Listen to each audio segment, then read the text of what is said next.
কদিন আগে সরকারের খুব গুরুত্বপূর্ণ একজন ব্যক্তির সঙ্গে আমার দেখা হয়েছিল এবং সেখানে নানা কথার পর আমি একটা কথা জিজ্ঞাসাই করলাম যে এই নির্বাচনে আওয়ামী লীগের লোকজন, আওয়ামী লীগের ভোটাররা আপনাদেরকে এত এত ভোট দিল, কিন্তু বিনিময়ে আপনারা আওয়ামী লীগের রাজনৈতিক কর্মকাণ্ড নিষেধাজ্ঞার যে অধ্যাদেশ সেটাকে আইনে পরিণত করলেন,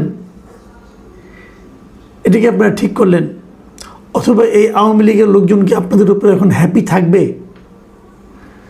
যাই হোক, উনি এর কিছু উত্তর দিয়েছিলেন। দেওয়ার পর উনি প্রাসঙ্গিকভাবে একই সঙ্গে উনি একটা কথা আমাকে বললেন যে একটা বিষয় কি আপনারা খেয়াল করেননি? আমি কিন্তু কোন বিষয়টা? এই যে শিরিন শারমিন চৌধুরী যে এত দ্রুত ছাড়া পেয়ে গেল, এটা কি আপনাদের মনে কোনো রকম কোনো প্রশ্ন জন্ম দেয়নি? বিষয়টা কিন্তু আসলে গুরুত্বপূর্ণ। শিরিন শারমিন চৌধুরীকে গ্রেপ্তার করা হয়েছিল এপ্রিল মাসের 7 তারিখে। ঠিক 5 দিনের মাথায় উনি ছাড়া পেয়ে গেলেন, ওনার জামিন হয়ে গেল। ওনার বিরুদ্ধে কিন্তু মামলা ছিল প্রায় হাফ ডজন, মানে 6টার মতো। যতদূর জানি তার মধ্যে 3টাতে ওনার ব্যাপারে ফাইনাল রিপোর্ট দেওয়া হয়েছে, মানে ওনাকে দোষী সাব্যস্ত করা হয়নি একেবারেই। বাকি 3টা তদন্ত চলছে। যে মামলায় ওনাকে গ্রেপ্তার করা হয়েছিল সেই মামলায় ওনার জন্য কিন্তু পুলিশ রিমান্ড ওনাকে চেয়েছিল, আদালত রিমান্ড দেয়নি, জেলে পাঠিয়ে দিয়েছে এবং তারপরে কদিন পরে জামিন হয়ে গেছে এবং জামিন হওয়ার পর উনি ছাড়া পেয়ে গেছেন। জামিন হওয়ার পর এত দ্রুত ছাড়া পাওয়ার ঘটনাও কিন্তু আমাদের দেশে ইদানিং খুব কমে গেছে এই কারণে যখন নাকি জামিনের আদেশ দিয়ে জেলখানায় যাওয়া হয় তখন দেখা যায় বের হওয়ার সঙ্গে সঙ্গে জেল গেটে তাকে অন্য একটা মামলায় আবার অ্যারেস্ট দেখানো হয়। এ ধরনের ঘটনা বহু ঘটেছে। এই যে আমাদের পাশেই নারায়ণগঞ্জের যে মেয়র এবং নারায়ণগঞ্জের সবচেয়ে জনপ্রিয় মেয়র, মানে উনি মেয়র ছিলেন নারায়ণগঞ্জ সিটি কর্পোরেশন হওয়ার পর থেকে উনিই মেয়র, এবং উনি পৌরসভার চেয়ারম্যান ছিলেন এর আগে নারায়ণগঞ্জের। খুবই জনপ্রিয় ব্যক্তি ডক্টর সেরেনা হায়াত আইভি। ওনাকেও কিন্তু এরকম একটা নানা রকম মামলায় গ্রেপ্তার করা হয়েছে। উনি বারবার জামিন পান এবং জামিন পেয়ে বেরোতে পারেন না, আবার আরেকটা মামলায় ওনাকে গ্রেপ্তার দেখে আটকে রাখা হয়। আওয়ামী লীগের অনেক লোক, আওয়ামী লীগ বাদ দেন, অনেক সাংবাদিক আছে, অনেক সাধারণ মানুষ আছে এ ধরনের গণমামলায়, হয়রানিমূলক মামলায় গ্রেপ্তার হয়ে জেলখানায় কাটাচ্ছেন, জামিন হচ্ছে না। মামলা চলুক, জামিন তো দেবেন, জামিন হচ্ছে না। অন্তর্বর্তীকালীন সরকারের আমলে তারা জামিন পাননি এবং এই সরকারও সেই ধারাবাহিকতাকেই অনুসরণ করে চলেছে, জামিন দিচ্ছে না। জামিন পাওয়াটা যে একজন লোকের নাগরিক অধিকারের মধ্যে পড়ে, মৌলিক অধিকারের মধ্যে পড়ে, এই জিনিসটাও যেন এরা মানতে চায় না। ক্ষমতায় গিয়েছে, আগে যেটা তাদের উপর প্রয়োগ হয়েছিল এখন যদি সেটা অন্যদের উপর প্রয়োগ তারা করতে না পারে তাহলে তারা যে ভোগান্তির শিকার হয়েছিল এটা এই মানুষকে বোঝাবেন কীভাবে? হয়তো এই জন্য মানুষকে বোঝাচ্ছেন, পুরো দেশকে বোঝাচ্ছেন, দেখো আমরা কত কষ্ট করেছি, অতএব তোমরা কিছুটা কষ্ট করো। এটা কি এক ধরনের প্রতিহিংসা না ঘৃণা আমি বলতে পারবো না, কিন্তু এটা হচ্ছে। ঠিক আছে, হোক, যা হবার হচ্ছে, এটা আমি আপনি ফেরাতে পারবো না। কিন্তু আমি ভাবছিলাম ওই বিষয়টার কথা যে শিরিন শারমিন চৌধুরীর কেন এত ভাগ্য নিয়ে উনি এলেন। অন্তর্বর্তীকালীন সরকারের আমলেও দেখেছি এরকম আরেকজন ভাগ্যবান ছিলেন সাবির হোসেন চৌধুরী। ওনার বিরুদ্ধে হত্যা মামলা ছিল এবং উনি আরও দ্রুত ছাড়া পেয়ে গিয়েছেন একাধিক হত্যা মামলার একই দিনে, তার নিম্ন আদালত থেকে। এটা কিন্তু ইন্টারেস্টিং ঘটনা। তো এটা কি আসলে অন্য কোনো রাজনীতির ইঙ্গিত দেয়? এই প্রসঙ্গটা ইদানিং উঠছে। এ প্রসঙ্গে আমি আরেকটু আলোচনা করতে চাই, সেটা হলো বাংলাদেশে আওয়ামী লীগ কীভাবে ফিরবে। এটাও এই সময়ে খুব একটা গুরুত্বপূর্ণ প্রশ্ন। কিন্তু যে আওয়ামী লীগের রাজনীতির নিষিদ্ধের যে অধ্যাদেশ ছিল সেটাকে যখন আইনে পরিণত করা হলো তখন প্রশ্ন ওঠানো হলো তাহলে আওয়ামী লীগ কি তাহলে ফিরবে না? আবার এটারও কিন্তু জবাব আমি পেয়েছি, সরকারের খুব গুরুত্বপূর্ণ ব্যক্তিদের কাছ থেকে পেয়েছি। ওনারা বলছেন যে আমরা তো নিষিদ্ধ করছি না, এটা অন্তর্বর্তীকালীন সরকার করেছিল। এখন আমরা ওটা যদি বাতিল করে দিতাম তাহলে এটা নিয়ে দেখতেন যে এই জামাত এনসিপি আবার হাউ খাউ করছে, মাঠ গরম করছে, দরকারটা কি? আমরা এটা যখন তারা নিষিদ্ধ করেছিল, যখন তারা কার্যক্রম স্থগিত রেখেছিল, কার্যক্রম নিষিদ্ধ করেছিল, তখন কিন্তু তারা বলেছিল বিচার না হওয়া পর্যন্ত হবে।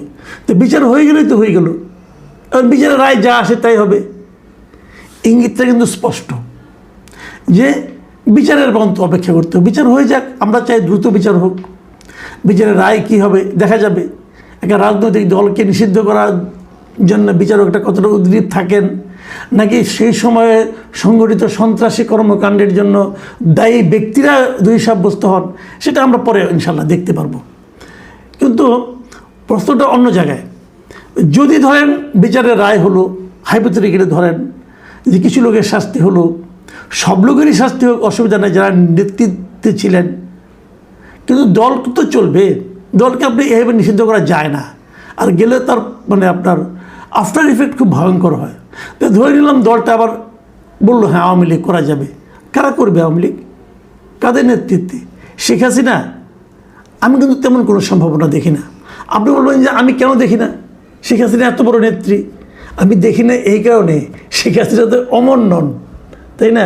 ওনার বয়স তো হয়ে গেছে প্রায় 80, উনি তো মানে 500 বছর বাঁচবেন না ভাই। কাজে আমি ওনার নেতৃত্বে কোনো সম্ভাবনা দেখি না। উনি ফিরে এসে বাংলাদেশ আওয়ামী লীগকে আবার নেতৃত্ব দিবেন, এটা হয় না। এবং এটা গেলে আমার কথা না, আমার কথা যারা আওয়ামী লীগের ভক্ত আছেন, যারা শেখ হাসিনার ভক্ত আছেন, তারা হতাশ হইতে পারেন, বিরক্ত হতে পারেন। কিন্তু আপনার কি মনে আছে, এই কদিন আগের কথা বলছি, এই বছর জানুয়ারিতে আল জাজিরার কাছে একটা ইন্টারভিউ দিয়েছিলেন শেখ হাসিনারই পুত্র, দিয়েছিলেন জয়। তো জয়ের সেই ইন্টারভিউতে, সজীব অজের জয়ের সেই ইন্টারভিউতে ওনাকে কিন্তু প্রশ্ন করা হয়েছিল। ওনার কাছে জানতে চেয়েছিল যে বাংলাদেশের বর্তমান প্রেক্ষাপটে আওয়ামী লীগের কোনো ভবিষ্যৎ আছে কি না। জয়ের উত্তরটা কী ছিল? উনি বলছেন অবশ্যই আছে, আওয়ামী লীগ কোথাও যাচ্ছে না। আওয়ামী লীগ একটা প্রাচীন দল, এই দেশের 40-50% মানুষ আওয়ামী লীগ করে, তারা নিশ্চয়ই হঠাৎ করে আওয়ামী লীগের প্রতি সমর্থন বন্ধ করে দেবে না। কাজেই আওয়ামী লীগ অবশ্যই আওয়ামী লীগের ভবিষ্যৎ আছে। তখন বলা হয়েছিল তাহলে আপনার মা কী হবে? আপনার মা যদি ফিরে যান তাহলে উনি কি আর রাজনীতিতে থাকবেন না অথবা থাকবেন? তখন জয়ের উত্তরে কী বলেছিলেন শুনে আমি হুবহু পড়ে শোনাচ্ছি। জয় বলেছিলেন না, তার বয়স হয়েছে, এমনিতেই এটা তার শেষ মেয়াদ হতো, তিনি অবসর নিতে চাচ্ছেন। খেয়াল করুন, তখন ওই সাংবাদিক শ্রীনিবাস জৈন, ওই সাংবাদিকের নাম, উনি প্রশ্ন করেছিলেন তাহলে এটাকে কি হাসিনা যুগের সমাপ্তি বলা যায়? শেখ হাসিনার ছেলে জয়, সজীব অজের জয় বলেছিলেন সম্ভবত তাই। এই যে সম্ভবত তাই, এটা কে উচ্চারণ করেছেন? শেখ হাসিনার পুত্র। তো শেখ হাসিনার পুত্রই মনে করেন যে বাংলাদেশের আওয়ামী রাজনীতিতে শেখ হাসিনার আর কোনো সম্ভাবনা নেই। তাহলে শেখ হাসিনা বাদ, তাহলে নেতৃত্ব কে দিবে? হাসিনা পরিবার। হাসিনা যে সমস্ত, যে পরিবারের জন্য শেখ হাসিনা ডুবেছেন, সেই পরিবারের লোকেরা, শেখ তাপস, যাকে ঢাকার লোক পেলে কি করবে আল্লাহ জানে একমাত্র, সে এসে নেতৃত্ব দিবে? তাহলে কে দিবে? এই নেতৃত্ব কিন্তু যত যাই বলেন আপনার, নতুন নেতৃত্ব আসবে। দেখুন শেখ হাসিনার ভবিষ্যতে আমি আরেকটা কথা বলি। রিসেন্টলি মাত্র গতকালকে 16 তারিখে ভারতের যিনি পররাষ্ট্র মন্ত্রণালয়ের মুখপাত্র আছেন রণধীর জয়সওয়াল, তো ওনার একটা প্রেস ব্রিফিংয়ে সেখানে তাকে জিজ্ঞাসা করা হয়েছিল যে শেখ হাসিনাকে ফেরত পাওয়ার জন্য বাংলাদেশ থেকে যে আবেদন করা হয়েছে, সেই আবেদনটা ওনারা কী ভাবছেন। জয়সওয়াল কী বলেছিলেন? উনি উত্তর দিয়েছেন বাংলাদেশের চলমান বিচারিক ও অভ্যন্তরীণ আইনি প্রক্রিয়ার অংশ হিসাবে আসা এই অনুরোধটি বর্তমানে খতিয়ে দেখা হচ্ছে। তবে ওনারা কিন্তু নাকচ করে দেননি, ওনারা খতিয়ে দেখছেন। আচ্ছা, এখন আরেকটা প্রশ্ন করি, এটা মোটামুটি আমি মনে করি খুবই গুরুত্বপূর্ণই প্রশ্ন। শেখ হাসিনা আসলে কী করছেন? উনি কি মুক্ত আছেন? ভারতের কোথাও ওনাকে মুক্ত অবস্থায় কেউ দেখতে পেয়েছেন?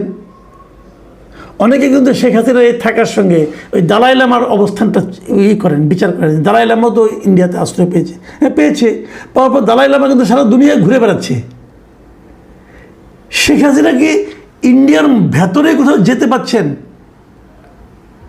ভারতে তো অনেক আওয়ামী লীগের নেতাকর্মী আছেন, তো তাদের নিয়েও তো উনি মিটিং করতে পারতেন, এক জায়গায় বসতে পারতেন। তা কি করছেন? কোনো নিউজ শুনেছেন এরকম? ইন্ডিয়া যাওয়ার পর শেখ হাসিনা মাঝে মাঝে টেলিফোনে কথা বলেন, তার কোনো ভিডিও বার্তা কোথাও দেখা গেছে? কোনো ভিডিও কনফারেন্স কারোর সঙ্গে হয়েছে? শেখ হাসিনা কি ইন্ডিয়া বন্দি জীবনযাপন করছেন? ভারত কি শেখ হাসিনাকে নিয়ে হিসেব করছেন যে শেখ হাসিনাকে কীভাবে পোর্ট্রে করলে পর, কীভাবে তাকে সুযোগ দিলে পর বাংলাদেশের সম্পর্ক কতটুকু অবনতি হবে কি হবে না, এটা তারা বিচার করছেন? এ সমস্ত প্রশ্নের উত্তর আপনারা খুব শীঘ্রই পেয়ে যাবেন। কিন্তু আমিও তার পুত্রের মতোই বলতে চাই, বাংলাদেশে আওয়ামী রাজনীতিতে শেখ হাসিনার অধ্যায়ের সমাপ্তি ঘটেছে। যারা শেখ হাসিনাকে নিয়ে নতুন করে আবার চিন্তা করছেন, তাদেরকে কিন্তু তার পুত্রই বলে দিয়েছে এই চিন্তাটা আপনারা করেন না, বিকল্প চিন্তা করতে হবে। শেখ হাসিনার কাছে যারা সুযোগ সুবিধা পেয়েছেন, দুর্নীতি করেছেন, তাদেরও আমি মনে করি দেশে প্রত্যাবর্তন অতটা সহজ হবে না।